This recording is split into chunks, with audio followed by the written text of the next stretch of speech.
Glossy, and especially the underside of the leaves are glossy, so it's that classic thing that when it's getting ready, nearly ready for silage, when you drive past the fields, you see them all shimmering, don't you, with that bright, shiny colour to the underside of the leaves.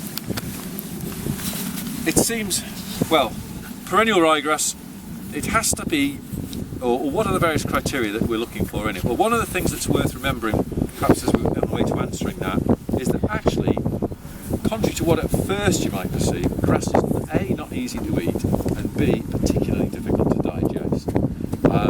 Grasses are not undefended against animals eating them.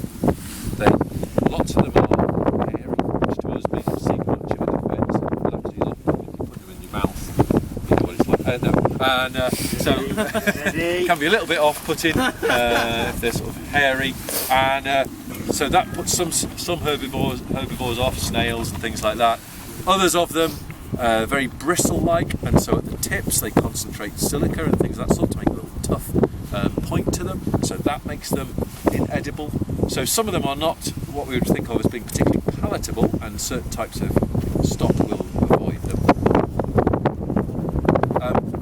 Grasses as a group are actually extremely indigestible. When you think so much of our food stuff depends upon stock eating them and digesting grasses, so many of our meats, so much of our milk, but actually it's damn difficult to digest. So what do our stock species tend to do?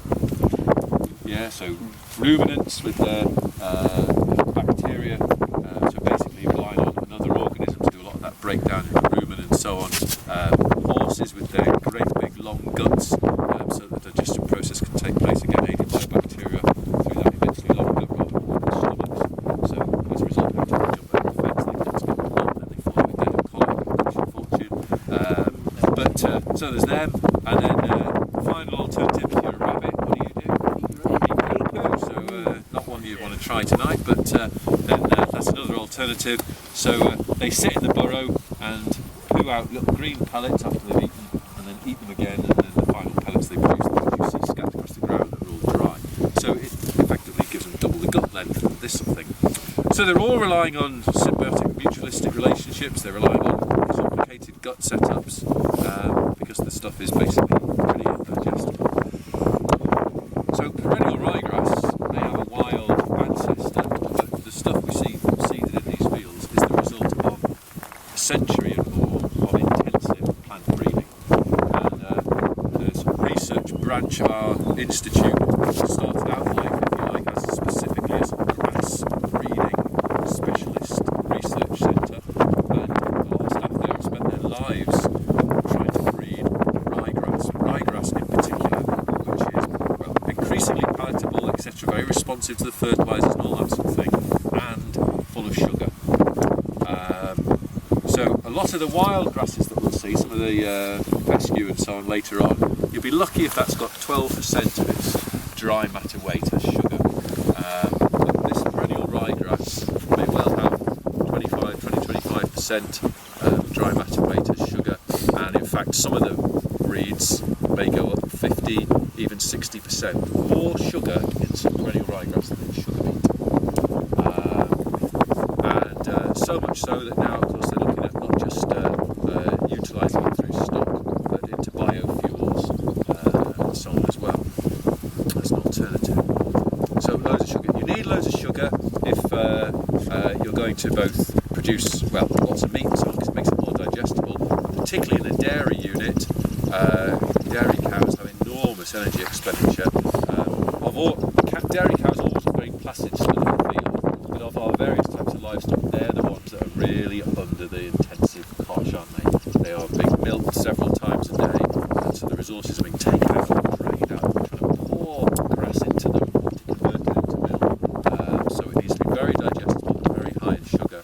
And then at the other extreme, well, not extreme, but in order to make silage, which is basically a pickling process and a sort of alcohol producing process in the silage bale, silage clam, again it's dependent on lots of sugar. Work very well the sugar contents down.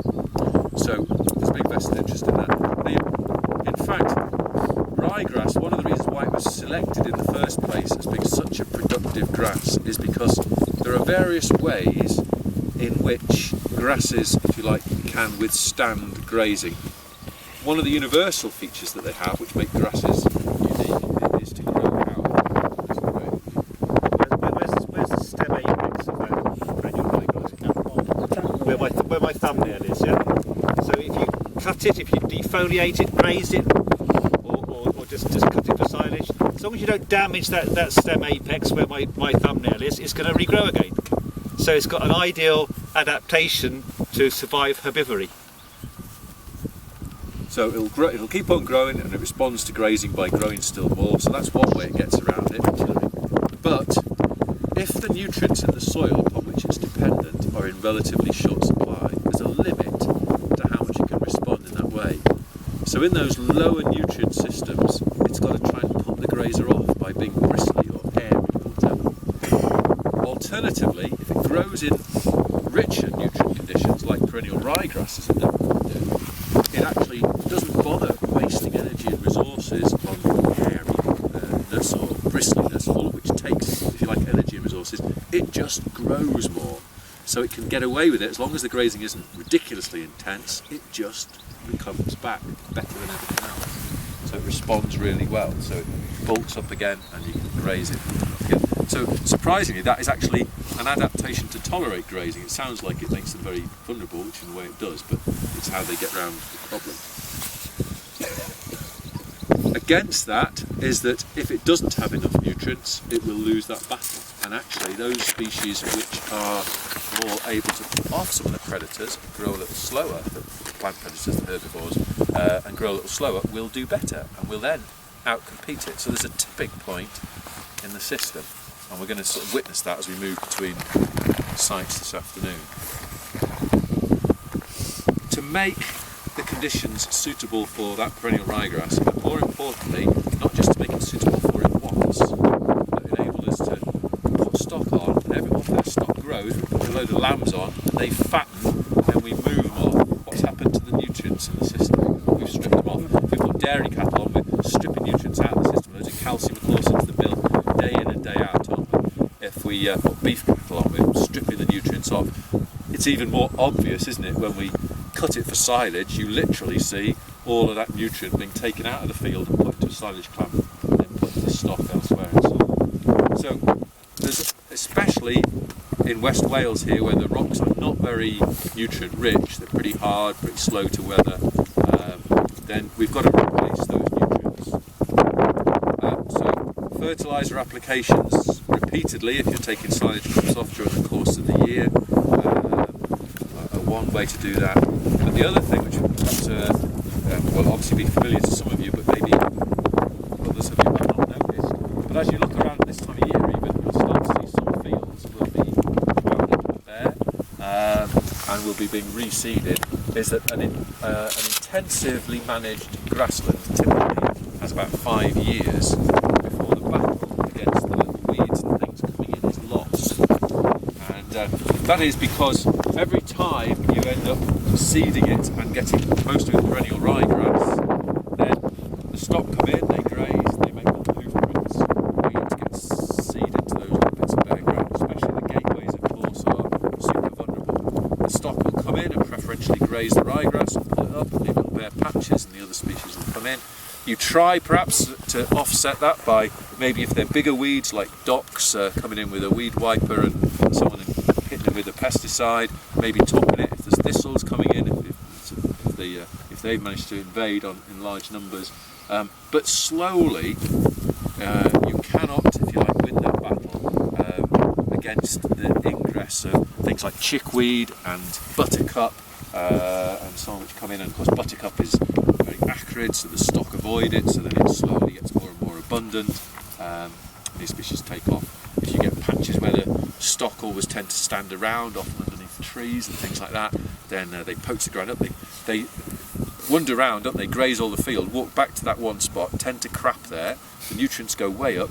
Those really high nitrogen demanding plants like nettles come in, and then they start spreading out and so on. So you see the battle, and it takes usually it's about 5 years before it's deemed that the battle's lost, and you come in, and again it depends a little bit on the system, but often broad blanket herbicide, kill it all off, turn it all over, plough it all up, spend a fortune on fuel doing that, fortune on chemicals, fortune on seed, probably bought from spin-off companies out of Aberystwyth called Aber something or other ryegrass, and then apply fertilisers.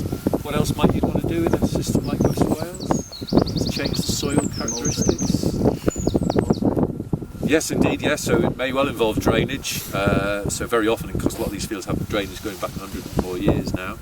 So drained. What about soil chemistry? Liming, good, excellent. So to adjust the pH of the soil, to up the worm population, up the bacteria proportion in the field. There are other issues, of course. If you cultivate like that all the time and don't put any organic matter back in, not so drastic in a lot of grasslands but more so in arable land, then manuring and things like that become increasingly important, because if you lose your organic content of the soil, you lose the substrate for the bacterial and fungal activity to take place on, and so on as well. So there's a whole host of activities that people try to do. There are intermediate steps where sometimes they might reseed little patches part way along the way, or so on, to try and address that as well. All in all, very, very expensive. Only worth doing if the gains pay it off, aren't they? So the farmer is always looking at that sort of equation, and we'll come back to the importance of that later. It's not necessarily the case that you only seed with ryegrass, of course, but very often in most systems folks will seed also with this little forb. And what forb's that? Clover, yeah. So people will reseed with some white clover as a leguminous plant, which significantly reduces your fertiliser bill as a nitrogen fixer. So that helps to an extent, and that's very important these days when fertiliser A costs a fortune and B has all sorts of environmental implications which you can be penalised for as well. So clover, very common in the mix. So we'd expect probably at least 2 species, perennial ryegrass and clover, in our quadrats. What we're going to look at, if you like, is the wet rate at which perhaps some other species might invade. So in a moment we're going to just take a quadrat and rather unscientifically just lob it, and all you need to do is go along and just give us 3 values of how many grass species can we see in the quadrat, how many forbs, how many mosses, and that's all you've got to record, 3, and then before we move on, just get round and write everybody else's numbers, and then you'll calculate group mean from there, so you can draw your graph on. Okay, so that will give us a reasonable sample size. Graham's just going to nip through 1 or 2 of the others. Okay, right, just do it on leaf shape, alright? That's chickweed, common chickweed, okay? With sort of it's a broadleaf plant with hairy leaves. Is that the same as mousewood? This is common mousewood. It's a different shaped leaf and it's hairy. So same with a group. Weeping buttercup, no problem. And you've also got clover there, which you can see. And I'm sure you all know. We talked about perennial ryegrass. Okay, it's the one with the shiny underside to the leaf, and it's dark green. You've also got one here. So as soon as I say what its characteristic feature is, all of those that did biology will be able to tell me what it is. It's got pyjama stripes, purple pyjama stripes down the leaf sheath. Yorkshire fog. Feel it, as Dave said. It's hairy all over, unpalatable. They'll go for the perennial ryegrass first. They'll eat this if there's nothing else about, but it does tend to tickle their noses a bit, so they tend to avoid it. So it's a slightly different colour. It's not so dark green, okay? Just feel it, and then it's slightly taller as well. You've then got what at first sight looks like perennial ryegrass. It's slightly shorter, it's got a slightly broader leaf. It hasn't got auricles, it's got a big ligule though, and it's annual meadowgrass. It's slightly different shaped leaf as well. It's not long and thin, it's more sort of like spear shaped or boat keel shaped, okay? So you've got annual meadowgrass, AMG, PRG with the purple bases, and then the striped Yorkshire fog, which is a different